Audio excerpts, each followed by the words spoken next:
प्रिय दर्शकों, एक समय की बात है जब देवी माता पार्वती भगवान शिव से कहती है, हे प्रभु, आज जब मैं मृत्यु लोक पर गई थी तब मैंने देखा कि कलयुग के स्त्री पुरुष एक दूसरे के प्रति सच्ची प्रेम की भावना नहीं रख रहे हैं। स्वामी, एक पत्नी पति को धोखा दे रही है तो वहीं दूसरी ओर पति भी पत्नी की आंखों में धूल झोंक कर पराई स्त्रियों में रत रहने लगे हैं।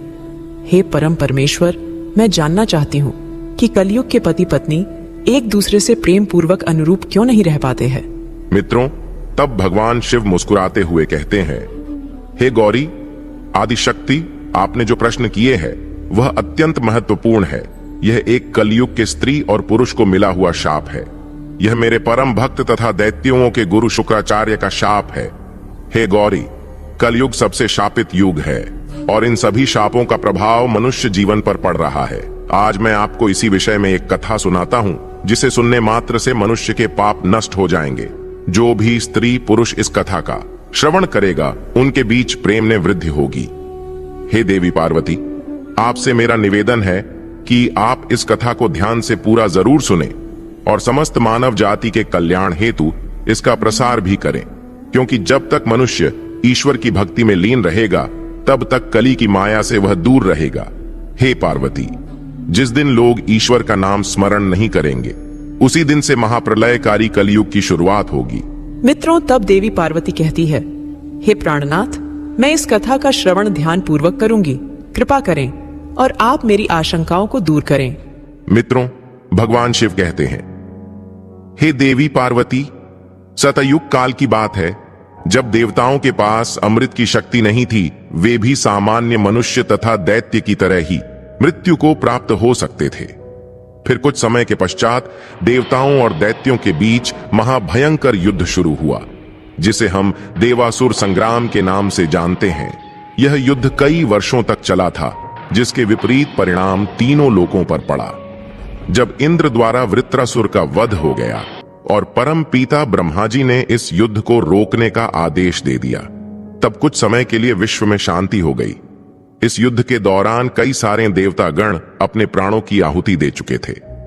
मित्रों, भगवान शिव कहते हैं, हे देवी पार्वती, शुक्राचार्य ने कई हजार वर्षों तक घोर तप कर मुझे प्रसन्न करते हुए मृत्यु विजयी मृत्युंजय संजीवनी विद्या को ग्रहण कर लिया था। इस युद्ध के दौरान दैत्य गुरु शुक्राचार्य के पास मृत संजीवनी विद्या होने के कारण वे पुनः सभी दैत्यों को जीवित करने लगे, जिस कारण से देवताओं की संख्या तेजी से घटने लगी और असुरों को वरदान के स्वरूप बार बार जीवन दान मिल रहा था। तब देवताओं के गुरु बृहस्पति भी इस बात को लेकर बहुत चिंतित थे, क्योंकि अब स्वर्ग पर असुरों का आगमन होने को था। चिंता के कारण उनकी बुद्धि भ्रष्ट हो रही थी। उनकी इस प्रकार की अवस्था को देख सभी देवता गण भयभीत होकर भगवान श्री हरि के पास सहायता मांगने हेतु क्षीर सागर में जा पहुंचे। मित्रों, भगवान शिव कहते हैं, हे देवी पार्वती, आप तो जानती ही हैं भगवान श्री हरि विष्णु का दूसरा नाम छलिया है। जो काम सहजता के साथ ना होता हो उसे वे अपनी चतुरता से सहजता पूर्वक कर लेते हैं तथा किसी भी वरदान का तोड़ भी वे ढूंढ ही लेते हैं। जब सभी देवतागण इंद्र, देवगुरु, बृहस्पति, ब्रह्मा जी और कुबेर क्षीर सागर में जाते हैं और अपनी सारी व्यथा श्री हरि से कहते हैं, तब श्री हरि सभी का मार्गदर्शन करते हुए उन्हें शांत करते हैं और कहते हैं, हे देवगुरु बृहस्पति, मेरे मन में एक युक्ति है जिसे आप और आपका पुत्र कच्छ ही पूरा कर सकते हैं। तब देवगुरु बृहस्पति आश्चर्य के साथ श्री हरि से पूछते हैं, हे प्रभु, आप क्षण मात्र भी विलंब ना करें। आप हमें शीघ्रता के साथ अपना सुझाव दे। मैं और मेरा पुत्र कच्छ अपने प्राण देकर भी इस कार्य को जरूर पूरा करेंगे।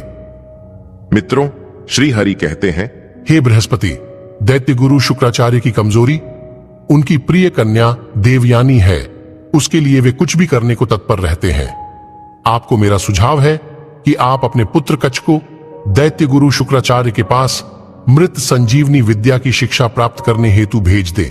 और हे कच्छ, तुम देवयानी के साथ प्रेम पूर्वक रहो, जिस कारण से तुम्हें अपने कार्य को करने में कोई विपत्ति नहीं होगी और अपने लक्ष्य को पूरा कर वापस स्वर्ग की ओर प्रस्थान करो। तब कच्छ कहता है, हे प्रभु, मेरा यह सौभाग्य है आपकी आज्ञा स्वरूप आदेश से मैं आज ही गुरु शुक्राचार्य के आश्रम की ओर प्रस्थान करूंगा। पिताजी, आप मुझे आशीर्वाद और आज्ञा दे कि मैं अपने कार्य को नित्य रूप से पूरा कर लूं तथा देवताओं के कल्याण के कार्य को संपन्न कर सकूं। मित्रों, भगवान शिव कहते हैं, हे देवी पार्वती, कच्छ अपने पिता बृहस्पति और श्री हरि को प्रणाम करते हुए शुक्राचार्य के आश्रम में प्रकट हो जाता है और उन्हें कहता है, हे गुरुदेव, आपको मेरा सादर प्रणाम।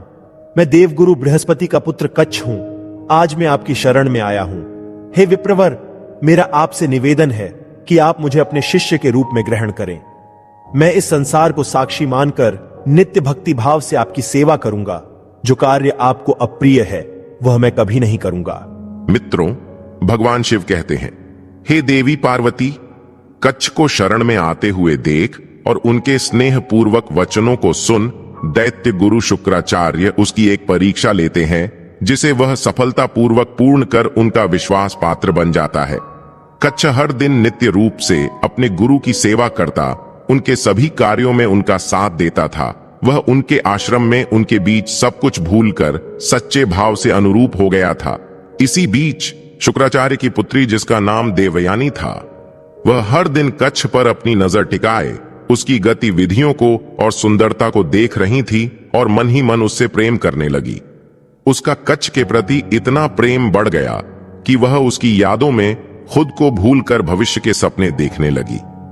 मित्रों, भगवान शिव कहते हैं, हे देवी पार्वती, कुछ माह का समय बीतने के बाद कच्छ अपनी योग्यता के अनुसार आश्रम का सबसे प्रिय शिष्य बन रहा था।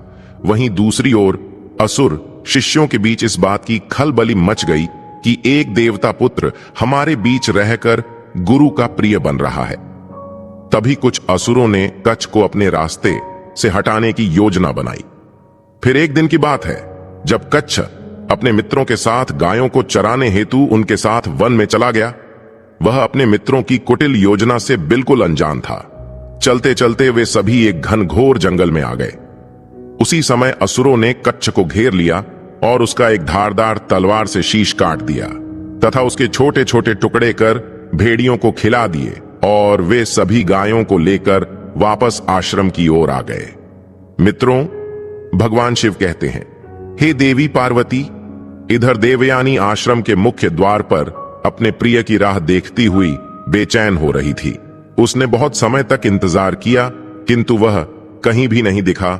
उसने देखा कि सभी शिष्य गायों को लेकर आश्रम में वापस आ चुके हैं। तब वह घबरा गई। उसके मन में यह आशंका हुई कि हो ना हो असुरों ने उसे मार दिया है।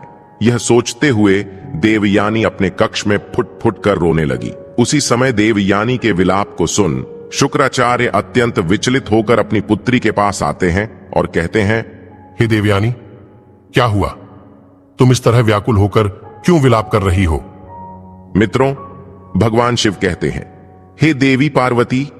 तब देवयानी अत्यंत भावुक होकर कहती है, पिताजी, आप मुझे क्षमा करें। मैंने आपसे एक बात गुप्त रखी है। मैं देव कुमार कच्छ से प्रेम करती हूँ और मैं उसके बिना एक क्षण भी नहीं जी सकती हूँ। आप कुछ भी करें, मेरे प्रिय सखा को वापस लेकर आइए, अन्यथा मैं भी अपने प्राणों को त्याग दूंगी। अपने कन्या के ऐसे निष्ठुर वचनों को तथा कच्छ के प्रति प्रेम को देख शुक्राचार्य भी अत्यंत भावुक हो उठे। तब उन्होंने देवयानी को शांत करते हुए कहा, हे पुत्री, तुम शांत हो जाओ, मुझ पर विश्वास करो। अभी मैं देखता हूं कि कुमार कच्छ कहां है। मित्रों, भगवान शिव कहते हैं, हे देवी पार्वती, शुक्राचार्य अपने दिव्य दृष्टि से देखते हैं कि कच्छ के साथ क्या हुआ है। तभी उन्होंने वह सारा दृश्य देख लिया और मृत संजीवनी का प्रयोग करते हुए कच्छ का नाम पुकार लिया। उसी समय जंगल में से भेड़ों के पेट को फाड़कर कच्छ बाहर निकला और चलते हुए आश्रम में आ पहुंचा। मित्रों, भगवान शिव कहते हैं, हे देवी पार्वती, इस प्रकार के प्रिय कच्छ को वापस आता देख देवयानी अत्यंत प्रसन्नता के साथ उससे बातचीत करने लगी। वही कच्छ ने भी अपने गुरु को प्रणाम करते हुए अपनी कृतज्ञता को व्यक्त किया। अपने शिष्य कच्छ और कन्या देवयानी के ऐसे प्रेम को देख शुक्राचार्य भी प्रसन्न चित्त हो गए। इसी तरह कुछ दिन बीतने के बाद फिर एक दिन शुक्राचार्य ने एक यज्ञ का आयोजन किया और उन्होंने अपने शिष्य कच्छ तथा उसके साथियों को नील कमल लाने हेतु सरोवर की ओर जाने का आदेश दे दिया। जब वे सभी सरोवर के पास आते हैं तब फिर से असुर शिष्यों ने सही अवसर को देख कच्छ का शिश काटकर उसे तालाब में फेंक दिया। उसी समय तालाब की मछलियों ने कच्छ के शरीर को निगल लिया। मित्रों, भगवान शिव कहते हैं, हे देवी पार्वती, जब सभी शिष्य नील कमलों को लेकर आश्रम में आ गए तब शुक्राचार्य अपने यज्ञ की प्रार्थना कर रहे थे। वही दूसरी ओर देवयानी अपने प्रिय की खोज कर रही थी।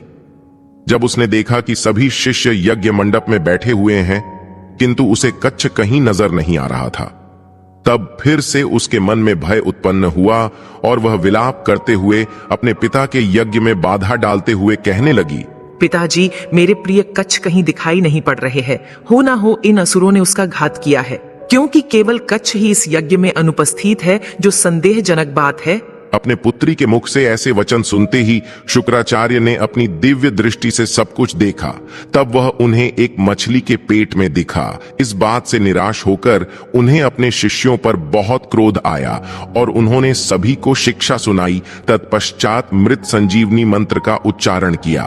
वही दूसरी तरफ मंत्र को सुनते ही कच्छ मछली के पेट को चीरकर बाहर निकला और चलते हुए अपने गुरु के पास आ गया।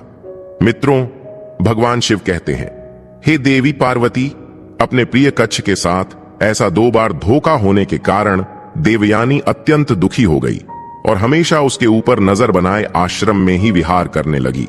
फिर कुछ दिन बीतने के बाद रात्रि के समय जब कच्छ अपने कक्ष में सो रहा था, तभी कुछ असुर वहां आते हैं और निद्रा अवस्था में ही कच्छ का वध कर देते हैं। उसके बाद उसके शरीर को उसी कक्ष के अंदर जलाकर भस्म कर देते हैं और उसकी राख को गुरु शुक्राचार्य के पीने वाले जल के अंदर समाविष्ट कर देते हैं।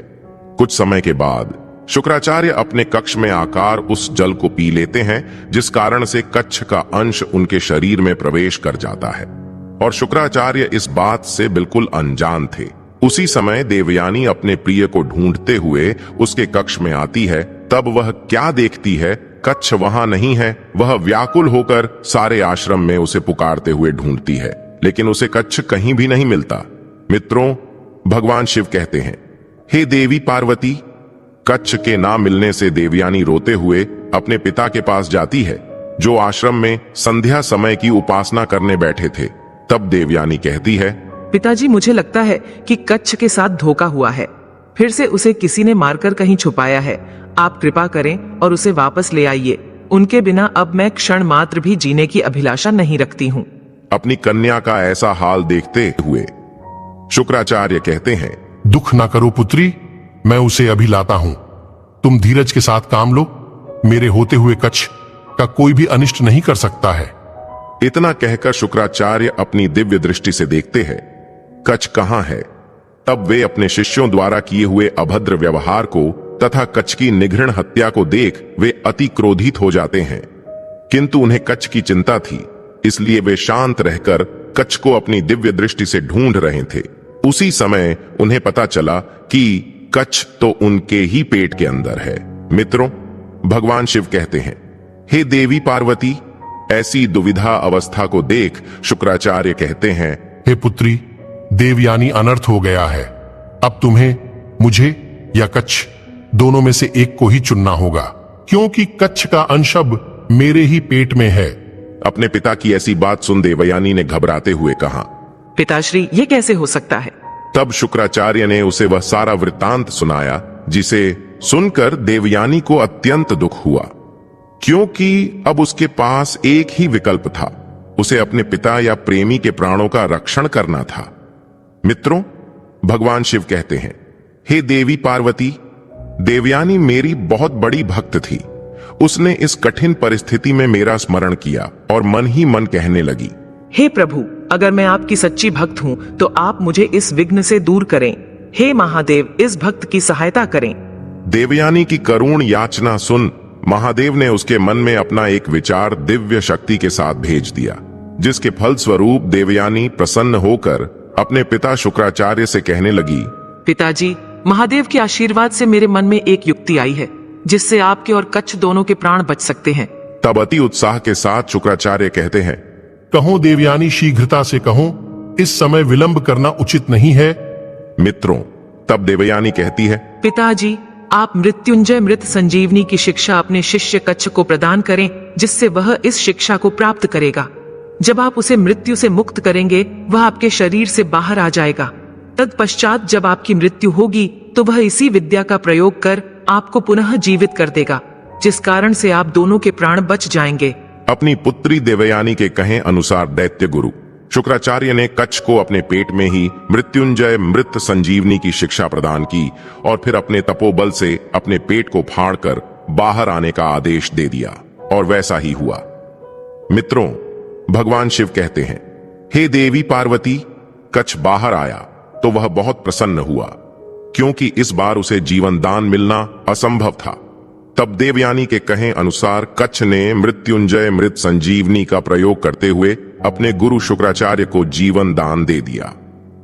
मित्रों, भगवान शिव कहते हैं, हे देवी पार्वती, जब शुक्राचार्य जीवित हुए तब वे अत्यंत प्रसन्न हुए, क्योंकि कच्छ उनकी सारी परीक्षाओं तथा विद्याओं में निपुण हो गया था और वह संसार की दिव्य शक्ति मृत्युंजय मृत संजीवनी की शिक्षा भी प्राप्त कर चुका था।